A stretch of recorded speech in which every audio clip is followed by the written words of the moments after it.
कैसे हैं आप सब। आज हम लोग डिस्कस करेंगे सीडीपी का जो पोर्शन आता है, रीट की एग्ज़ाम हो या फिर यूपी टेट की एग्ज़ाम हो, जेटेट की एग्ज़ाम हो। जैसे कि आपको पता है रीट, यूपी टेट और जेटेट सभी की डेट अनाउंस हो गई है। यूपी टेट में थोड़ी अभी तक डेट अनाउंस नहीं हुई है, लेकिन यूपी टेट की और जेटेट की डेट अनाउंस हो गई है। आपको पता है कि झारखंड टेट की उत्तराखंड टेट की डेट अनाउंस हो गई है। हिमाचल प्रदेश की टेट की डेट अनाउंस हो गई है। तो सभी टेट के लिए ये इंपॉर्टेंट है, क्योंकि ये सीडीपी का क्वेश्चन है, 30 नंबर का पूछा जाता है। आपको पता है ये 30 नंबर में से 30 में 30 आपको लाना होगा, क्योंकि ये सबसे इंपॉर्टेंट टॉपिक में से एक है। और यहाँ से स्टूडेंट कंफ्यूज होते हैं, यहाँ पर इस तरीके से क्वेश्चन में कंफ्यूज होते हैं सीडीपी में। तो यहाँ पर आपको ऐसा करना होगा कि बेहतर से बेहतर स्कोर यहाँ पर अगर आप कर लेते हैं तो आपको टेट में क्वालिफाइड होने से कोई नहीं रोक सकता। जैसा कि आपको पता है कि हमने आपके लिए लेक्चर वीडियो भी सीडीपी का आपको प्रोवाइड करवा रहे हैं, उसको भी आप देखते रहे। और सबसे इम्पोर्टेंट है मैथ में जो सबको दिक्कत होती है, मैथ का भी पोर्शन हम आपके लिए डेली शाम को लेते आ रहे हैं, तो वो भी आपको अटेंड करना है। तो चलिए, ये क्वेश्चन प्रीवियस ईयर के क्वेश्चनों में से इंक्लूड है। ये सबसे मोस्ट इंपॉर्टेंट क्वेश्चनों में से मैंने सभी को बहुत सारे क्वेश्चनों को छांट के निकाला, बहुत इंपॉर्टेंट क्वेश्चन में से है ये। सिलेक्टेड क्वेश्चन आप बोल सकते हैं इसको। इसमें 10 में से 10 करके बताइएगा, आपके कमेंट में बताइएगा आपके कितने बेहतर सही हुए हैं। तो चलिए, हम आपको आज पहला क्वेश्चन दिखाते हैं। क्वेश्चन कहता है, शारीरिक विकास को प्रभावित करने वाला कारक कौन सा है। ऑप्शन ए है वातावरण, ऑप्शन बी है वंशानुक्रम, ऑप्शन सी है खेल तथा व्यायाम, ऑप्शन डी है उपरोक्त सभी। तो ये question UP TET paper first यानी पेपर फर्स्ट क्लास 6 to 8 लिखा है, कहीं ना कहीं मिसिंग है। पेपर फर्स्ट में क्लास 6 to 8 बिल्कुल भी नहीं होगा, ये दोनों में से एक ही होगा, या तो ये होगा या ये होगा। 15 अक्टूबर 2017 को दिया गया है, तो कोई तो एक होगा, आप इसे मान लें। तो चलिए, इसका राइट आंसर जल्दी बताइए, क्या होगा इसके राइट आंसर। शारीरिक विकास को प्रभावित करने वाले कारक कौन सब हैं, जल्दी बताइए अपना राइट आंसर।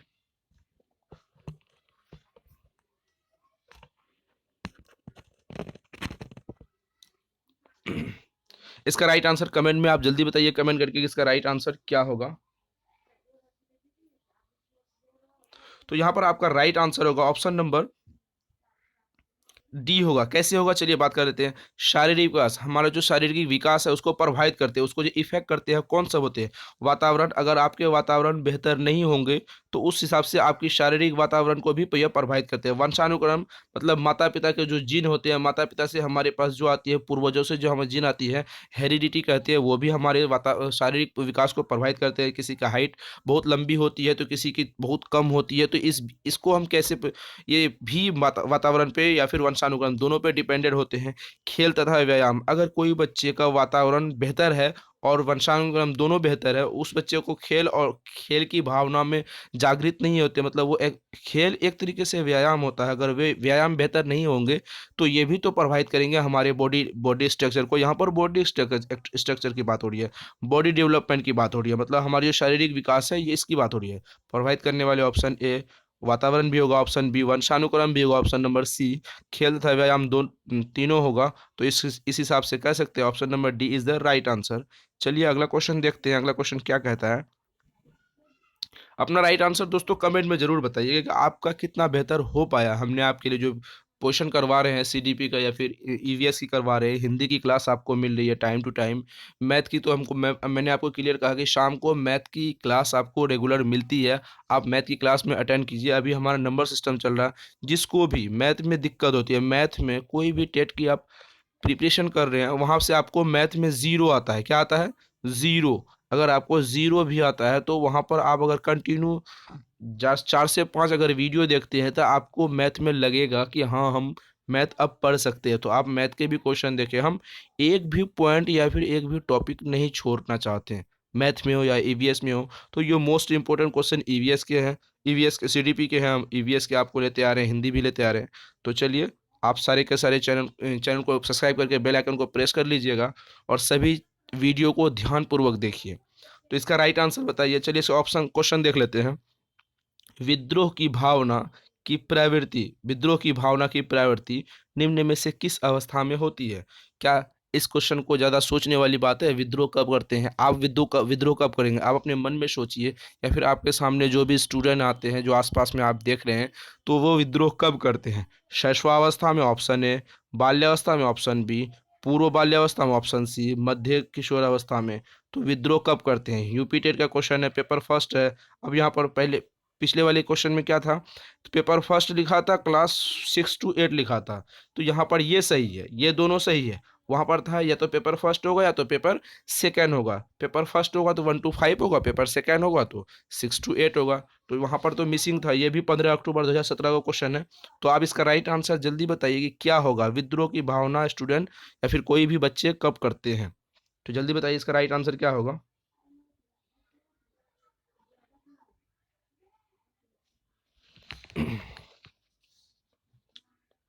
चलिए, इसका राइट आंसर होगा ऑप्शन नंबर सी, पूर्व किशोर अवस्था, मतलब किशोर अवस्था से पहले, यानी किशोर अवस्था में। ये कब की आयु होती है, लगभग इसको इसको 12 से 14 वर्ष की आयु होती है।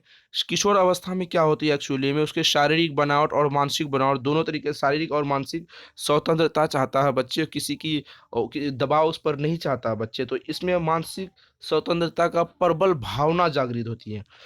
किसी प्रकार का प्रतिबंध उसमें लगाया जाए तो वो विद्रोह का नियम अपना लेते हैं, जैसे चाहे पेरेंट्स से हो, बड़े भाई से हो, घर में हो या समाज में हो, स्कूल में हो, शिक्षक हो, टीचर हो, किसी भी चीज़ों में वो प्रबलन की भावना जागृत होती है उनमें से। वो स्वतंत्रता चाहता है और उसे में किसी तरीके का दबाव या प्रतिबंध उसको पसंद नहीं होता। तो इसीलिए उस अवस्था को बच्चे विद्रोह की भावना करने लगते हैं। तो विद्रोह की भावना पूर्व किशोर अवस्था यानी किशोर अवस्था ही मान सकते हैं इसे।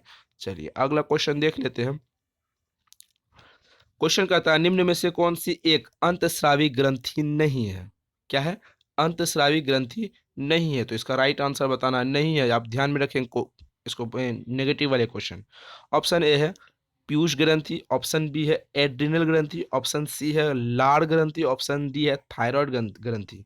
ये क्वेश्चन आपको स्टेट लेवल के, स्टेट में बहुत ज़्यादा पूछी जाती है, स्टेट लेवल के जो भी आप टेट दे रहे हैं, ठीक है। तो यहाँ पर बहुत सारे क्वेश्चन इसी तरीके से इस क्वेश्चन के जाने, यानी ग्रंथि ग्लैंड के बारे में जितने भी टॉपिक होते हैं वो बहुत ज़्यादा पूछे जाते हैं। तो सी टेट के में क्या पूछा जाता है, सी टेट में आपकी डिसेबिलिटी पूछती है, मतलब शरीर के जो अपंग एरिया है उसके बारे में पूछते हैं, मानसिक अपंग, शारीरिक अपंग, थिंकिंग अपंग, उसके बारे में पूछते हैं, मतलब डिसेबिलिटी के बारे में पूछते हैं, निशक्तता के बारे में। लेकिन यहाँ पर क्या होती है, यहाँ पर भी उस तरीके से क्वेश्चन पूछे जाते हैं, लेकिन यहाँ पर ये क्या होती है, ग्रंथि ज़्यादा पूछे जाते हैं, ग्रैंड अंतस्रावी ग्रंथि। तो ये क्वेश्चन है आप देख रहे हैं यूपी टेट पेपर फर्स्ट है, पेपर यहाँ पर भी मिसिंग है, पेपर फर्स्ट है, क्लास इतना नहीं होगा, क्लास 1 to 5 होगा यहाँ पर, ठीक है। तो या तो ये गलत है या तो ये गलत है, 15 अक्टूबर 2017 को पूछा गया ये। चलिए इसका राइट आंसर जल्दी बताइए क्या होगा आपके अनुसार राइट आंसर।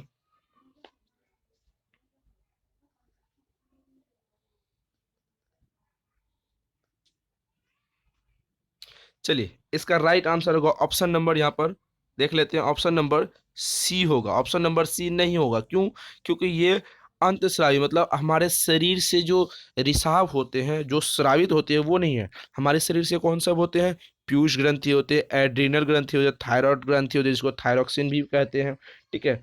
तो थायराइड ग्रंथि थायरोक्सिन कहते हैं, पैराथायराइड भी होते हैं, और राइट थायराइड भी इसी को कहते हैं, शायद इसी को राइट थायराइड भी इसी को कहते हैं। तो ये सारी ग्रंथियां हमारे शरीर से बाहर निकलती है, अंतस्रावी ग्रंथि हमारे शरीर के अंदर से बाहर निकलती है, इसलिए इसी को कहते हैं, और ये लाल ग्रंथि हमारे शरीर से बाहर नहीं निकलती है। तो चलिए अगला क्वेश्चन देखते हैं। मैंने कहा ना क्वेश्चन इंक्लूड है, मतलब पेपर फर्स्ट पेपर सेकंड दोनों के लिए, क्यों, क्योंकि ये अलग अलग स्टेट लेवल से सबसे मोस्ट इंपॉर्टेंट क्वेश्चनों को हमने सेलेक्ट किया। तो यहाँ पर आपको दिक्कत नहीं होगी, आपको यहाँ पर क्या होगी, आप आसानी से इस तरीके से क्वेश्चन करेंगे तो आपको जो भी एग्जाम देंगे वो एग्जाम आपके लिए मतलब बहुत इजी होने वाली है। तो चलिए यहाँ पर क्वेश्चन देख लेते हैं, अगला क्वेश्चन।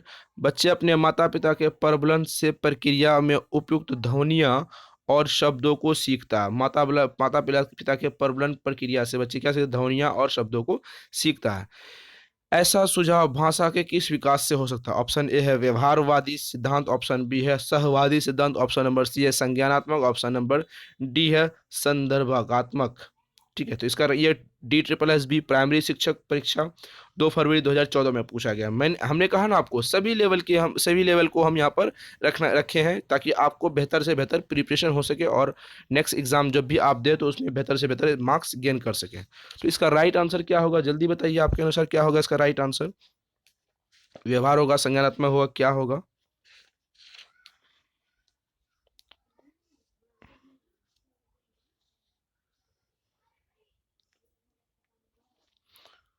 चलिए इसका राइट आंसर ऑप्शन नंबर देखते हैं। ऑप्शन नंबर यहाँ पर सी है, संज्ञानात्मक होगा।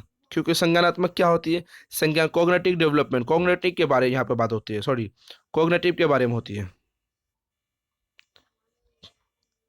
संज्ञान एक ऐसी चीज है, मानसिक संरचनाओं के आधार पर जो भी होती है वो संज्ञान होती है। मानसिक संरचनाओं के आधार पर कैसी होती है, बच्चे जब अपने माता पिता के प्रबलन प्रक्रिया के उपयुक्त ध्वनियाँ और शब्दों को सीखता है। ध्वनि सीखती है मतलब आप जो बच्चे को सिखा रहे हैं वो ध्वनियाँ हैं, उनके उनके जो निकलने वाली शब्द होते हैं वो शब्द होते हैं। ऐसे सुझाव सीखते हैं तो वो किससे सिखाना, व्यवहार से तो बिल्कुल भी नहीं होगा, सहवादी बिल्कुल भी नहीं होगा, अंतसंगत नहीं होगा, यहाँ पर संज्ञानात्मक होगा। संज्ञानात्मक अगर क्वेश्चन में से आता है, अगर संज्ञानात्मक 99% संज्ञानात्मक क्वेश्चन सही होते हैं। ठीक है, ये आपको मैं एक ट्रिक बता देता हूँ। संज्ञानात्मक क्वेश्चन जब भी आपको पूछा जाए तो 90 से 99% ये क्या होंगे, ये संज्ञानात्मक क्वेश्चन ऑप्शन आपके सही होंगे, इसीलिए हमेशा इसी को टिक कीजिएगा। तो एक बार क्वेश्चन अच्छी तरीके से पढ़ने के बाद टिक कीजिएगा, ठीक है। तो चलिए अगला क्वेश्चन देखते हैं।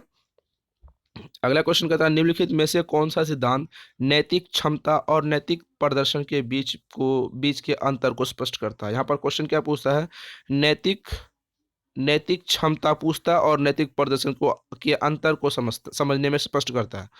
ऑप्शन ए है सामाजिक संज्ञानात्मक, ऑप्शन बी है नैतिकता, ऑप्शन सी है मनोसामाजिक, ऑप्शन डी है इनमें से कोई कोई नहीं। तो इसका राइट आंसर जल्दी बताइए। ये DSSB में पूछा गया क्वेश्चन है, प्राइमरी शिक्षक परीक्षा 2014 में पूछा गया। तो इसका राइट आंसर जल्दी बताइए, क्या होगा आपके अनुसार राइट आंसर।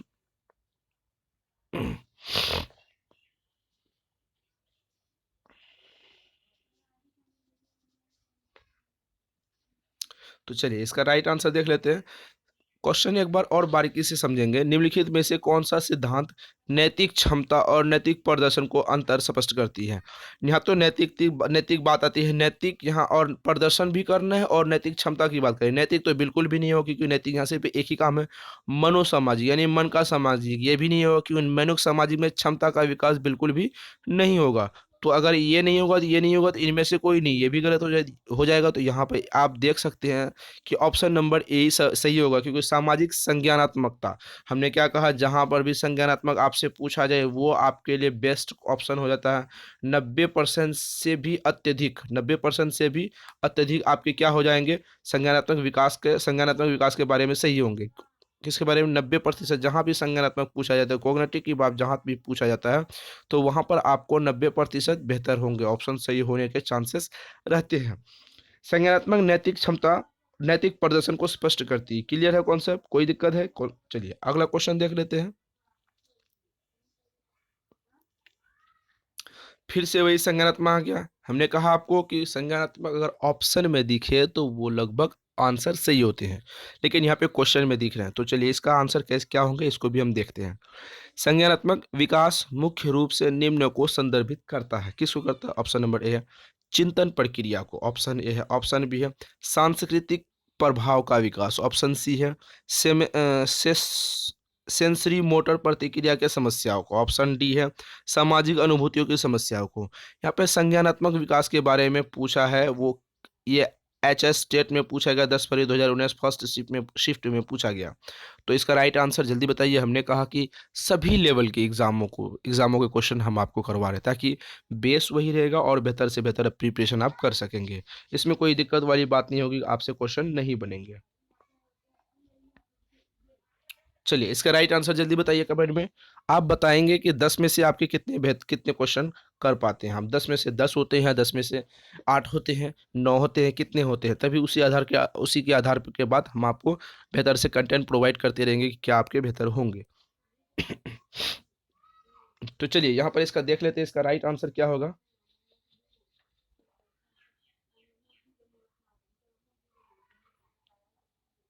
यहाँ पर ऑप्शन नंबर ए होगा चिंतन प्रक्रिया का विकास। कैसे होगा? संज्ञानात्मक या कॉग्निटिव डेवलपमेंट की बात हो रही है, कॉग्निटिव डेवलपमेंट के बात हो रही है, ठीक है। कॉग्निटिव डेवलपमेंट संज्ञान क्या होती है? जो मानसिक संरचनाओं के आधार पे होती है, जो मेंटल स्ट्रक्चर के आधार पे होते हैं, जो भी हम अपने दिमाग की जो हालात के आधार पे सोचते हैं, स्थिति परिस्थिति के आधार पे जो मानसिक क्षमताओं को विकास के आधार पे सोचते हैं, तो उसे कॉग्निटिव कहते हैं। कॉग्निटिव का मतलब है संज्ञानात्मक विकास का प्रमुख तंत्र।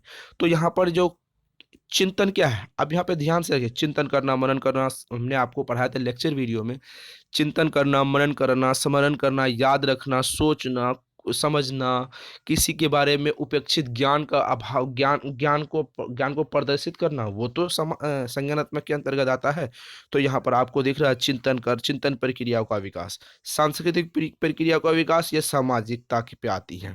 सेंसरी मोटर का विकास, तो यह प्रतिक्रिया पर आती है। शारीरिक विकास है। सामाजिक, तो भी सामाजिक और सांस्कृतिक दोनों एक ही होगा, तो ये तो गलत हो जाएगा। Option number A is the right answer. चलिए अगला क्वेश्चन देखते हैं। क्वेश्चन कहता है, बच्चों के विकास की प्रक्रिया के दौरान, ऑप्शन ए है विशिष्ट कार्य सामान्य कार्यों के बाद किए जाते हैं। ऑप्शन बी है सामान्य और विशिष्ट कार्य दोनों एक साथ होते हैं। ऑप्शन सी है सामान्य कार्य विशिष्ट कार्यों के बाद किए जाते हैं। ऑप्शन डी है सामान्य और विशिष्ट कार्य एक दूसरे पर निर्भर नहीं रहता है। ये एमएस टेट की क्वेश्चन पूछा गया 21 फरवरी 2019 फर्स्ट शिफ्ट को। तो चलिए इसका राइट आंसर जल्दी बताइए, क्या होगा इसका राइट आंसर।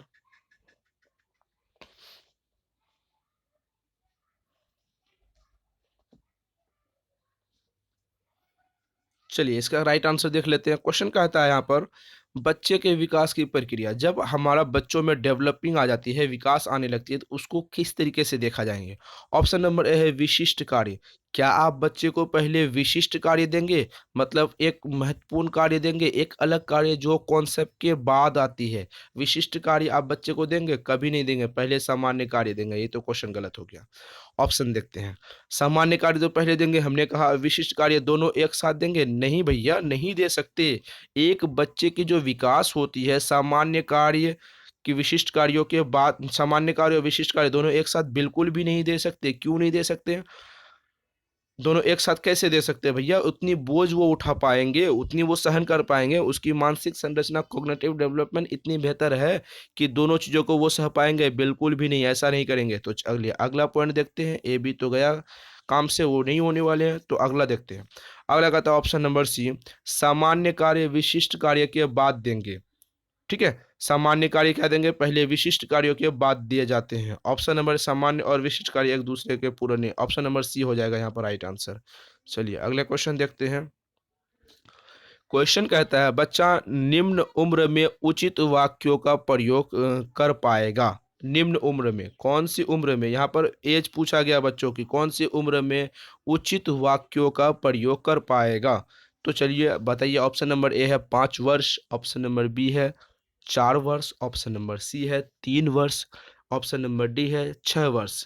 तो बच्चा कौन सी उम्र में एक उचित बेहतर वाक्य, यहाँ पर उचित मतलब बेहतर वाक्य का प्रयोग कर पाता है? इसका राइट आंसर जल्दी बताइए। ये एमएस टेट 3 मार्च 2019 सेकेंड शिफ्ट में पूछा गया। तो मैंने कहा ना आपको, क्वेश्चन हम आपके लिए बेहतर से बेहतर लाने की कोशिश कर रहे हैं, सभी लेवल के क्वेश्चन को टच कर रहे हैं। तो इसका राइट आंसर होगा बच्चा बेहतर से वाक्य कब कर रहे हैं? 3 वर्ष की अवस्थाओं में। कब कर रहे हैं? 3 वर्ष की अवस्थाओं में। चलिए अगला क्वेश्चन देखते हैं।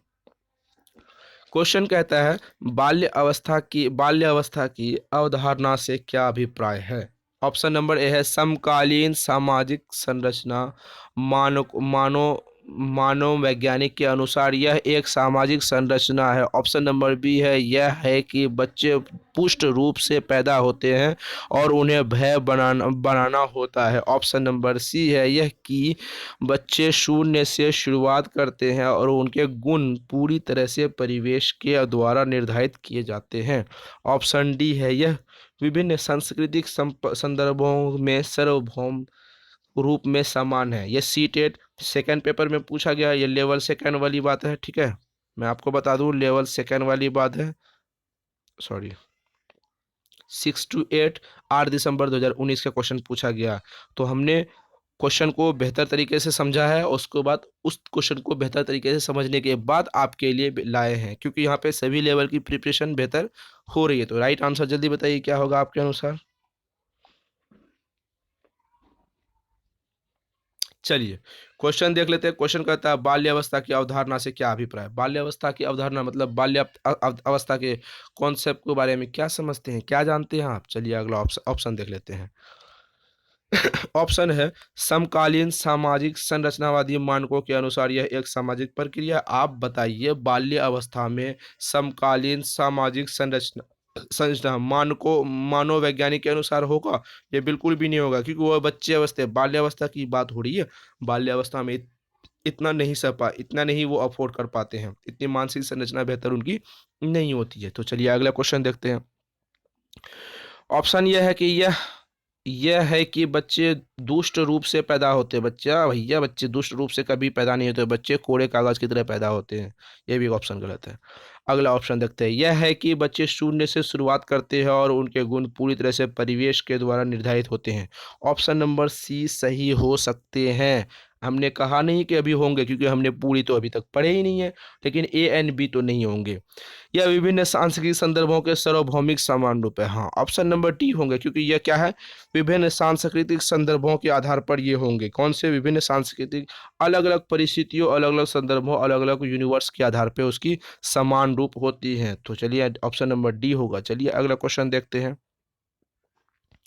अगला क्वेश्चन कहता है निम्नलिखित में से कौन सा कथन वृद्धि की विशेषता का प्रतिनिधित्व नहीं करता? कौन सा क्वेश्चन है वृद्धि की विशेषता की प्रतिनिधित्व नहीं करता? ठीक है, ऑप्शन ए है यह एक मात्रात्मक पहलू है। ऑप्शन बी यह मापने योग्य नहीं है। ऑप्शन सी यह जीवन के जीवन प्रयत्न नहीं है। ऑप्शन डी यह केवल शारीरिक विकास को दर्शाता है। तो राइट आंसर जल्दी बताइए क्या होगा आपके अनुसार राइट आंसर? कितनी इंपॉर्टेंट क्वेश्चन है, बहुत इंपॉर्टेंट क्वेश्चन है। ये क्वेश्चन को आप वीवीआई लगा के रख दें, क्योंकि आपको पता होनी चाहिए अगर आप किसी भी एग्ज़ाम की तैयारी कर रहे हैं, टेट लेवल की एग्ज़ाम की, चाहे वो सी टेट हो या फिर अपने स्टेट लेवल की टेट हो, तो यहाँ पर वृद्धि एक कॉन्सेप्ट, वृद्धि के बारे में आपसे सवाल आने ही आने हैं। ऐसा नहीं कि नहीं आएंगे। वृद्धि और विकास एक दूसरे के पूरक होते हैं। ये सब क्वेश्चन बहुत इंपॉर्टेंट होते हैं, सहसंबंध होते हैं, अंत्यक्रिया होते हैं, बहुत सारे टॉपिक होते हैं इनमें से जो बहुत कंफ्यूज करने वाले क्वेश्चन बनते हैं। तो यहाँ आपको बताना है वृद्धि की विशेषता प्रतिनिधित्व नहीं करती है। इसका राइट आंसर जल्दी बताइए क्या होगा आपके अनुसार?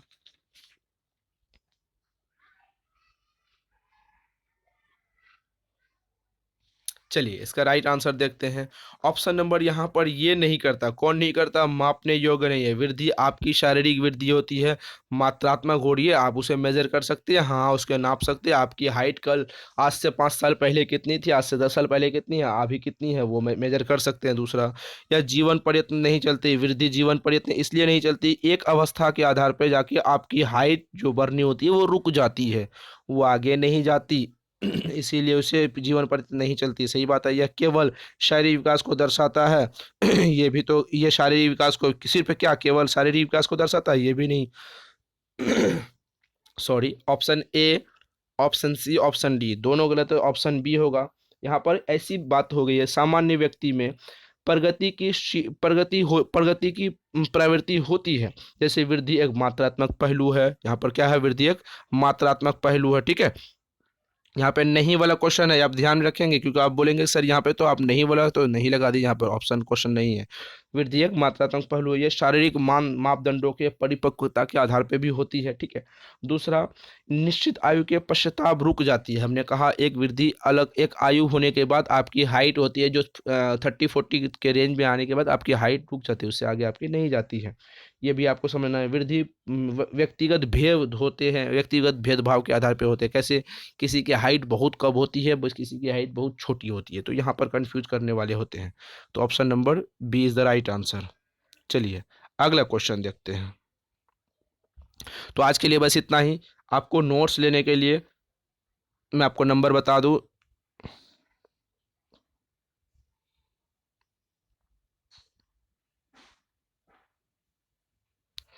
7634993536 नंबर पर व्हाट्सएप करके आप कंप्लीट नोट्स ले सकते हैं। चाहे भी आप जिस भी स्टेट लेवल की प्रिपरेशन कर रहे हो, या फिर सीटेट की प्रिपरेशन कर रहे हो, या फिर किसी टेट की एग्ज़ाम की प्रिपरेशन कर रहे हो, तो आप नोट्स ले सकते हैं। उसके बाद हमारी जो मैथ की क्लास आएगी वो भी आप अटेंड कीजिए, ईवीएस की क्लास आएगी वो भी अटेंड कीजिए। मुझे लगता है कि आप बेहतर स्टूडेंट हैं और बेहतर कर सकते हैं। अपना राइट आंसर कमेंट में बताइएगा आपने कितने बेहतर किए।